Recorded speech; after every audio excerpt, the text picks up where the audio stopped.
This video is showing the Wearplate bolting tool.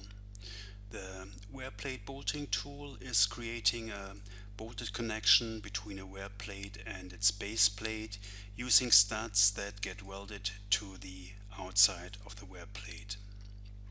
The tool is inserting the studs.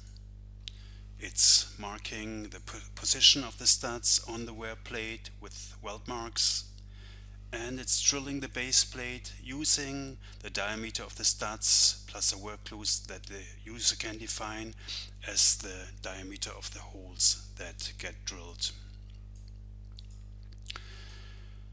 Starting the command to insert studs, the user is asked to select a wear plate, then a base plate. The tool checks if the two plates have a contact plane and if they overlap, and if so, shows a set of polylines that has a multiple distance of 50 millimeters from the outer edges of the wear plate to help the user insert the studs. I'll insert some studs.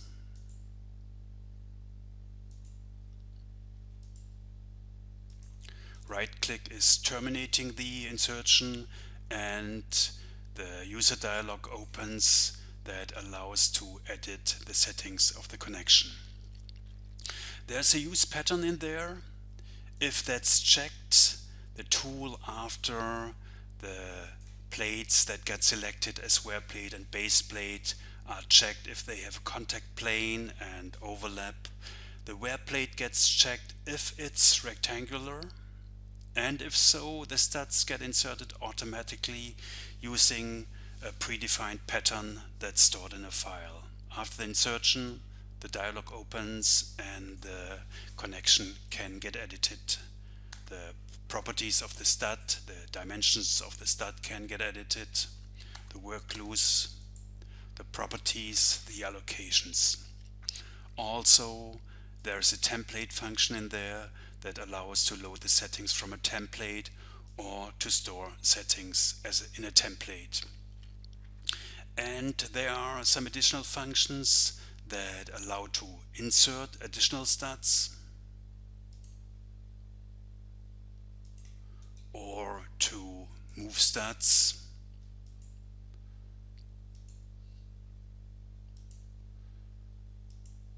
or to delete studs.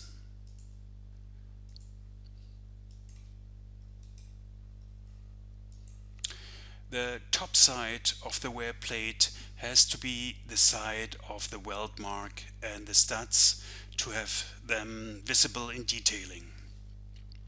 The tool is checking this, if the top side of the plate is the side of the weld mark, and if necessary is inverting the set direction of the wear plate. I'll show that using this wear plate. I have to select the wear plate and the base plate, that's a bend plate here, and we see the wear plate is a rectangular plate, the studs got inserted already, and the set direction of the wear plate inverted. I'll insert the missing studs, the studs for the other sides, the back side. The wear plate also is rectangular. The 4 studs get inserted automatically. The last side is the second side with an irregular shaped wear plate. Again, we get the polylines, the set of polylines that help with the insertion. Because the connections that get created are standard ProSteel user connections, they are accessible by the log links that get created. Selecting, for instance, a wear plate, right click makes the PS change connection function available that will open the dialog so that the connection could get edited. Or the delete connection could get used, and saying yes to delete all the studs and the weld marks and the holes that got created will get deleted. So this is the Wearplate bolting tool. If you're interested in other tools that we made, please look at our webpage. There you will also find contact information. Thank you.